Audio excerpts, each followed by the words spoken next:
I want to welcome you all so much to Prolific Pulse Poetry Podcast and YouTube show.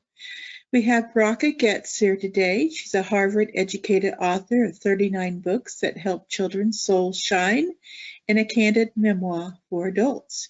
You can meet all of her books on her Amazon author page. Welcome, Bracha. How are you doing today? Wonderful. So happy to be here. Thank you, Lisa. Well, thank you so much for being on the show. And I understand you've been doing this for a number of years, right? Yes. Like at least a couple, huh?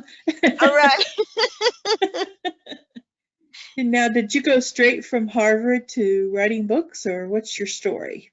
Oh, I went to medical school. After I graduated from Harvard, I went to medical school for 1 year. And in between my first and second year of medical school, I had a 6-week break. I went to Israel for the summer and I didn't come back. So Oh, yes, I went and had a major change in my life. And I took a spiritual path, which was really where I was headed. I was studying to be a psychiatrist, and I was searching for the purpose to life. So I found it that summer in Israel, and I ended up not returning. I took a year's leave of absence, and then I didn't go back, and my whole life took a different course. wow. Yeah. Is that when you I, started writing? Yeah, well, I was always writing. As a child, I was writing, and of Mm-hmm. course, I just wrote poetry. I don't know why. I was always writing in rhyme as a child. I Mm-hmm. remember, I think they read like a poem of mine at like some parent-teacher conference they had, and it was about how books, if you read a book, it can take you any place. So True. I think that's how I was headed, even when I was in elementary school. That's how I felt about books. And children's books have remained my favorite kind of writing, really, because to me they're like writing poetry, children's Mm-hmm. books. So They really that's, are. Yeah. yeah. I remember getting real excited every time I could get a Dr. Seuss book in my hands. He had a lot of unique ways of saying things and invented his own characters and words in such a way that, it really helped you develop a love for rhyme and reading, and it was a lot of fun. Exactly. Dr. Seuss is my mentor. That's right. I love Dr. Seuss books. I still do. Yeah. Yep, me too. So you have actually a book that you shared with me called "I Want to Be Famous." I'm gonna Oh, yeah, share yeah. my screen and show that. Okay. Let's see here. There we go. There it is. I Want to Be Famous. So I finished this book. I actually read it a couple times, and I just thought it was adorable. I loved it. So true to how, there's so much of this nowadays of people wanting to be famous. I want to be famous, or you want your child to be famous, and it's can be okay, I guess, for a little while, but Seymour finds out different. And Exactly. You search for the outer spotlight and you find out there's a spotlight within. If you could get that shining, then every day you'll feel famous every day. You'll feel the hmm joy that you're searching for anyway. If you get that inner spotlight lit up instead of searching for the spotlight from outside, that's what the book is all about. And hmm yeah, yeah, and he well, it becomes illustrates famous. it Oh, well. go ahead. I'm sorry. He becomes famous in a way that like anybody could today. Someone hmm walking by takes a YouTube video and he becomes famous overnight, you know? yeah. Yeah. Yes, definitely. I just, yeah, it's really a great story, and that's a wonderful moral to the story. I really love it. Are a lot of your books like that? Do they have like a little life story Exactly. You see, lessons? because like I took a spiritual course in life, that's what my whole life is about. Helping people recognize that we're spiritual beings housed in physical bodies. So hmm how do you make the most of your life. We have to nourish our spiritual beings as well as our physical bodies. We have to nourish our spiritual beings. So that's what all my books are about, helping souls to shine. Every one of my book in a different way. That's what they're about. Yeah. You have a lot of positive energy about you. How do you help your soul to shine, your spirit to shine? Thank you so much. It's that was the recognition that I got that summer of how to help my soul to shine. Basically, you know, I try to eat things that are the most natural, that have the vitality of the natural world in them. The less processed, the better, because then they have the natural vitality that we need. And Right. then I love to I also think that our bodies were meant to move, so I love movement and dance and yoga, and I do all these things, and also spending time in nature. I mean, these are all things that nourish our souls. Plus, of course, as you know, giving to other people. I think that what you're doing now is such a way to give to people, to um, bring poetry out into the world, to share it more. This uplifts souls. So all of these things are ways, besides you know getting spiritual nourishment from learning the wisdom about life. What are we all here for? All of these things, they nourish our soul, and when our soul is nourished, we're filled with joy. Yeah. Absolutely. I have to agree with you there 100%. And I find that as a writer, I have to have that balance as well. You have to eat properly, you have to get exercise and do all of these things. It's not, you can't, well, I can't anyway, just sit and write. I have to balance it out. Exactly. We're made for that. That's what we're here. We have bodies that can move, and we got to move them. Exactly. Exactly.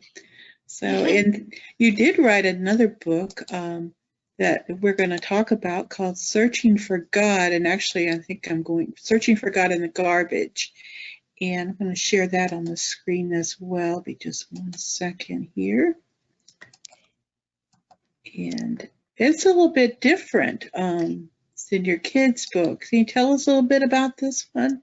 Right. It's the only book I've written for adults. There were like, I think 38, 39 books for children and one book for adults. And because I didn't really write this book, I mean, the book kind of wrote itself. It's a compilation of my diaries, letters, journals kept through the years, and my poetry. It's all these things. And it's from age 12 to 32, showing the process of, like, I had food addictions, and it shows how I recovered from the food addictions by nourishing my hungry soul. So that's what it's about, and that's what I'm sharing. And it's also the process how I became an Orthodox Jew, because I was born Jewish, but I didn't know about the depths of my heritage until I got to Israel. So it's really, it's a whole process. It's like a case study, how a person could heal from food addictions by nourishing their soul. So this book is unusual that way, and the title is unusual, Searching for God in the Garbage. I had to look through a lot of garbage in order to really find what I was looking for, because now that's what happens. And also, I want to say that people nowadays too, besides nourishing our souls, we have a lot of garbage piled on top. A lot of people have a lot of garbage piled on top, whether it's from abuse or neglect, whatever they've been through. If they've been through that as a child, then that also has to be removed, and sometimes therapeutic intervention is necessary in order to remove all that garbage so that a soul can shine. Sometimes the nourishment is not enough, and a person also needs therapeutic intervention. So you need both. You need to nourish the soul and remove the obstacles, the blockages, so that every person can shine the way they are able to be their full potential of themselves. Yes. Absolutely. Perfect. Now, would you like to share one of your poems from this book? Yeah, I'd love to. Thank you so much. So here we go. Okay. Well, this one is about the food addictions. Okay, this is called One More Potato Chip. Okay. One more potato chip, one more potato chip. After this, no more will pass between my lips. I've got to have it. Can't live without it. I will take only one more unnoticeable bit. I'd like a thin slice, please. Another small slice, please. After this, I surely will feel all at ease. I really need it now. I deeply need it now. One more scoop and I'll be contented as a cow. I'll take one tiny bite. Okay, just one more bite. Is there a cure for my insatiable appetite?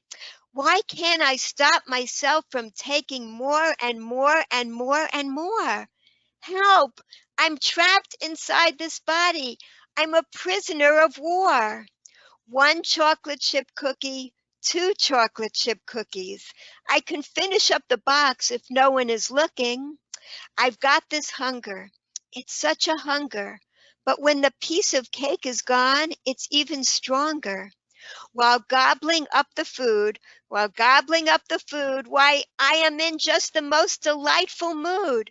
But when it's over, oh, when it's over, the emptiness I tried to bury is uncovered.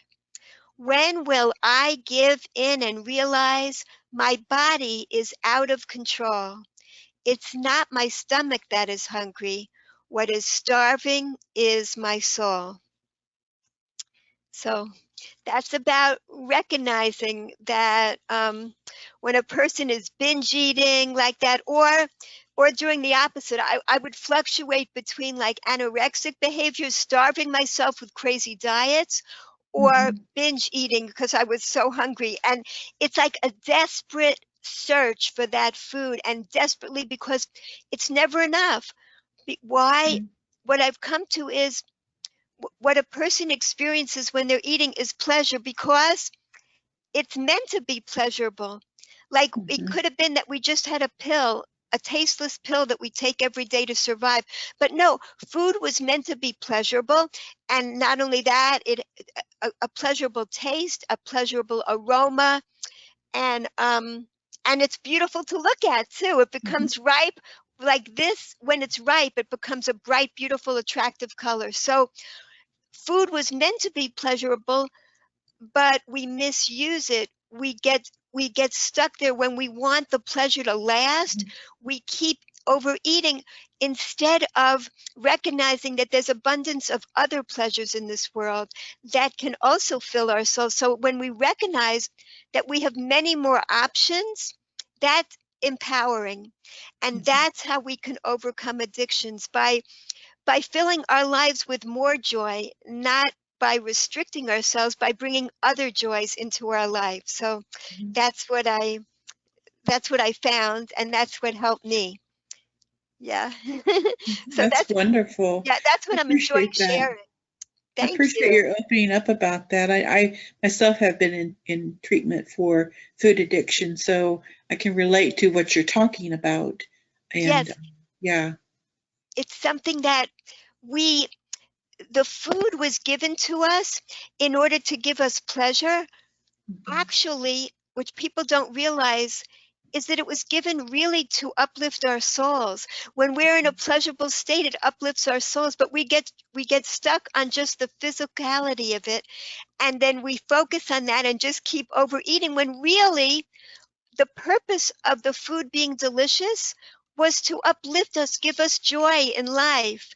And so when we recognize there's so many other joys too that we can do, and that also leads us to eating in a more healthful way. When we want to eat the food that is nutritious and delicious as well, not the processed glop from the factory that really doesn't help us, so the Right. more we eat this nutritious stuff, the more it uplifts our soul, and we can recognize the source of all this goodness in our lives. Right, exactly. Do you have another poem for us from the Yes, book? yes, I love to share. Okay, so oh, this is what I'll share. This is called Wonder Girl. So you have to understand. So I was brought up, in the women's lib times, and Mhm. and to be a career person, and it was this is a struggle. This is called Wonder Girl. My whole life, I've been waiting for applause. Neon lights, autographs, Nobel Prize. This relates to the I Want to Be Famous book, right? When it Mhm. comes, I lack coy and surprised. Secretly, I've waited, always wanting to believe that the applause would never stop after I'd achieve. Secretly, I've waited, always wanting to believe what an elusive tapestry a mixed up mind can weave. I worked hard so that I could reach the top, a Harvard grad with A's on every test. I worked hard so that I could reach the top. The world would know, it would show I was best. So why did it always happen I could not convince myself? Awards just made a hollow sound when placed upon the shelf. And why did it always happen that the praises stop so fast? Isn't there a goal to reach where my glory will last? Then one day I got tired of this game. Wonder Girl, though you've won, what's it worth? Then one day I got tired of this game, craving more. Is it found here on earth? Well, it has not been easy putting old wishes aside. While washing piles of dishes, my hands burn with swallowed pride. No, it has not been easy putting old wishes aside. Though I have young children now, the old dreams never died. This afternoon it was raining very hard. My little ones were getting bored, nowhere to go. This afternoon it was raining very hard. I decided to put on a puppet show. Lining up their kiddie chairs, they sat there in a row. I peeked out at them a moment and their faces were aglow. Lining up their kiddie chairs, they sat there in a row. Their eyes were full of wonder as they watched my puppet show. My whole life I've been waiting for applause. Well, it came, and it's true, it was great. My whole life I waited for this applause. Their little hands clapping for joy were worth the wait. And suddenly I realized that here within these walls, I did something much greater than in all the lecture halls. Suddenly I realized this glory does not leave. Strand by strand, elusive tapestries are starting to unweave. Yeah. Wow, that's lovely. Lovely. I really, it's really right in front of us. Life is there to be lived right in front of us, and the accolades are in our daily lives. Yeah, I really like that message. Exactly. The joy is right there in the simple things in life. Hmm. Exactly. Absolutely. Exactly. Hmm. That's wonderful. Yeah. I learned a long time ago that if I wanted to be nurtured or recognized, sometimes I have to just do those things for myself. If it means to go buy myself a bouquet of flowers or something like that.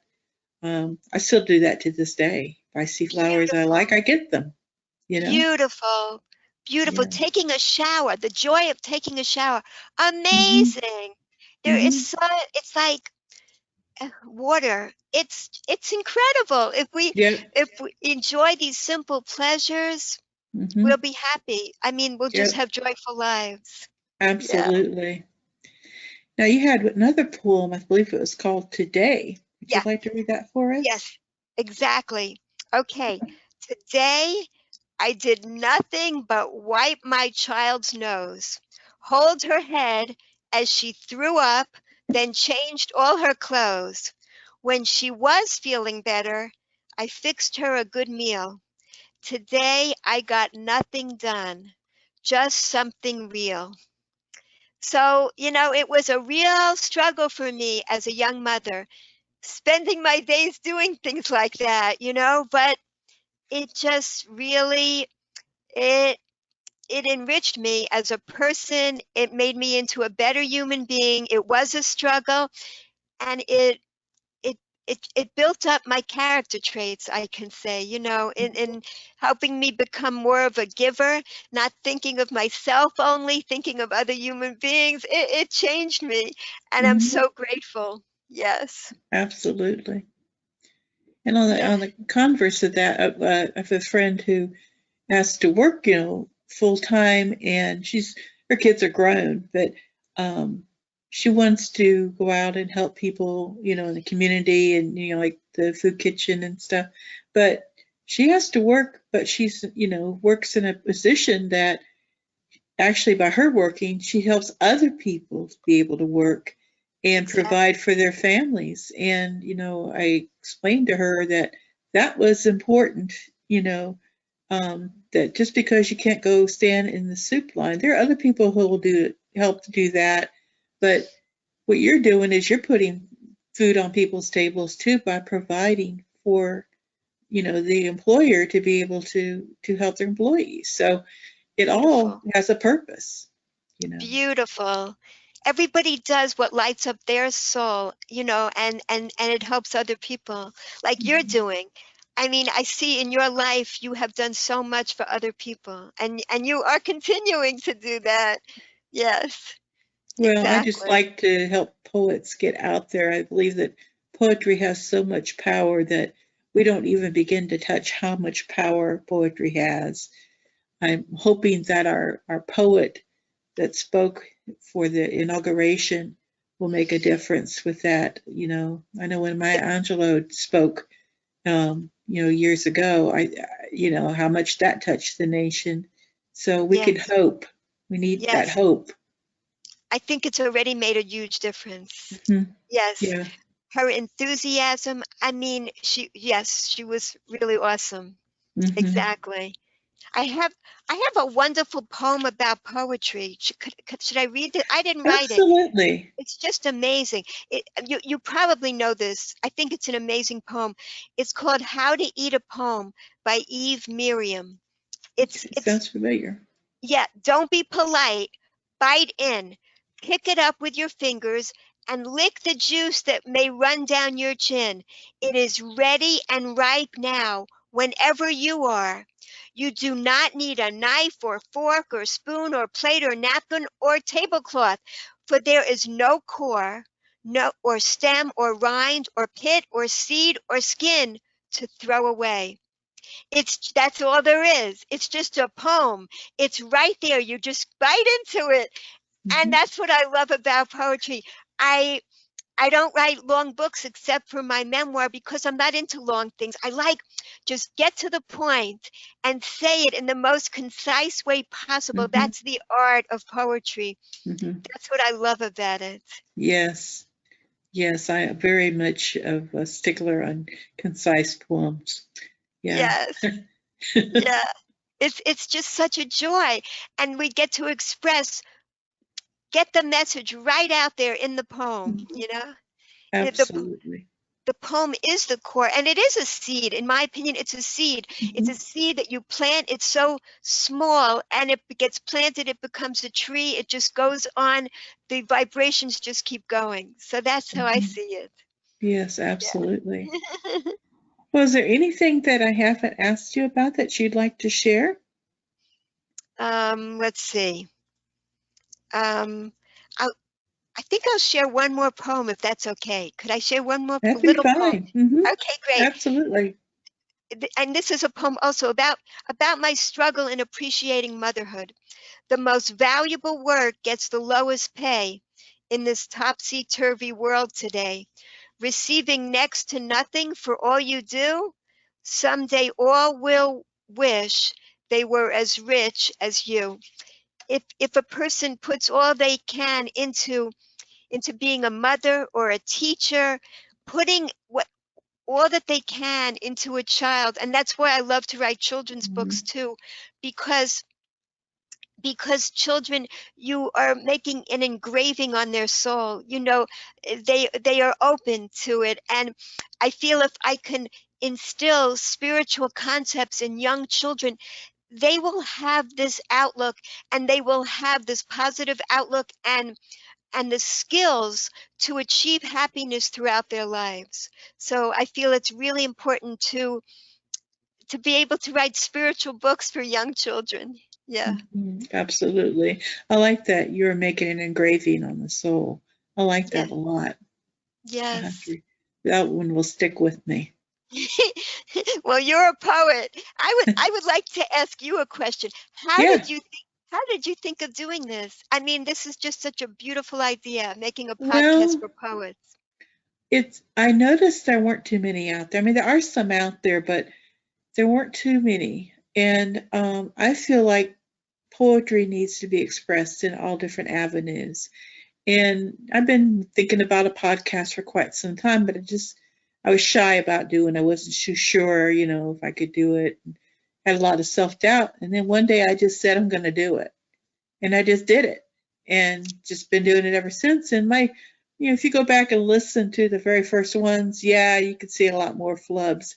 But, actually, since I'm now switching over to the YouTube, I'm not having to do all this editing and stuff. So it's actually more natural. Wonderful. So I decided that if we have mistakes, we have mistakes. That's life. That's exactly right. And it gives people confidence. They can make Hmm. mistakes. No big deal. Absolutely. Beautiful. That is so. Who's it that said the world is messy? Make mistakes. That's the famous teacher. Oh, the magic school bus teacher. That's who it is. Oh, it's Yeah. true. That's true. Yeah. I know it's what people are, well, I'm scared to do a podcast. Just do it. Just Yeah, jump in and do you. it. Yeah, Yeah. you. Yeah. Wonderful. So Yeah. thank you for doing this. And I Well, hope thank that you. I'm so happy that we got to connect. And I Hmm. hope that, yeah, anything I share however it reverberates in your life, and you have definitely reverberated in my life. So thank you so much. Well, thank you so much. Thank you so much for being with us today. And I Thank hope you have a great rest of your day. I look forward to your next book. Wonderful. Thank you. Thank you. Bye, Lisa. Bye bye.